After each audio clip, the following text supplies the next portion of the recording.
The whole mess was a long time coming, but the drama really began when the long, sleek snout of a plasma gun interrupted Prue's breakfast. "Good morning," said Alex, black-eyed gaze intent over the shiny chrome barrel he'd aimed at Prue's head. "We need to talk, please." "I haven't finished my food," protested Prue. Her interrogator blinked. "Pardon?" Prue swallowed her mouthful of chassis bao and said, "I haven't finished my food. My mama taught me not to talk with my mouth full." Alex sighed. "Fair point." He adjusted the setting on the plasma gun with a flick of his thumb as the weapon lowered. Like everything else he did, it was an annoyingly graceful motion. Figured that someone like Alex could make even borderline death threats look pretty. "All right, finish your pork bun and coffee. But after that, I have like an entire midterm essay's worth of questions for you." "About what?" demanded Prue. "Please finish chewing first, too," said Alex. With relish, Prue obeyed, catching errant sesame toppings with her tongue as soft bao dough gave way. The bun's chassis filling had been marinated to perfection. "About what?" she repeated when she was done. Alex cast her an incredulous look that would have been hilarious if Prue hadn't still been sort of scared of the plasma gun. "What else?" "The dragon." "You sure it wasn't a war wyvern?" "Prue." "I'm just saying, it looked an awful lot like—" "It was a dragon, you shameless smuggler."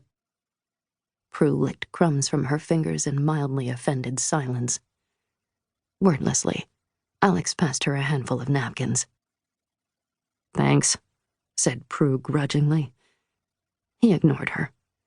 The hand that hadn't passed her the napkins was twirling the plasma gun in a casual, alarming display of dexterity.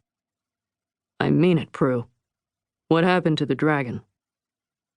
With a sigh, Prue took the napkins and began dabbing at the chassis bao crumbs scattered across the pleats of her uniform skirt. That was, she thought, an excellent question. If Prue really stretched her imagination, because her imagination was pretty damn flexible, she could probably argue that the real root of her current trouble was procrastination. The first wyvern sightings, a shadow of metallic wings kissing the city walls amidst the lazy summer haze, had been easy enough for the Barricade Coalition government to write off as the hysterical ramblings of inexperienced sentinels. Since the end of the partition wars, the Coalition's incorporated neighbors had made a passive-aggressive little hobby of testing all sorts of military wares in plain view of Barricader sentinels. If every ugly metal thing bearing incorporated logos seen within 5 kilometers of barricade walls was a real bona fide war wyvern, the peace treaty would have gone up in plasma fire years ago. "We should make Masterson's drop now," Annabelle had said during the first week of school. "Getting into incorporated territory will be a lot harder if schools issue a lockdown." "Please, they won't go into lockdown this early in the semester over one misidentified hunk of incorporated metal," scoffed Prue. "Can't we put aside our side hustle on hiatus for a couple days? Summer break's been over for like 5 seconds, and I somehow already have a research paper and 3 exams to cram for." Naturally, the second wyvern sighting hit the news 5 hours later.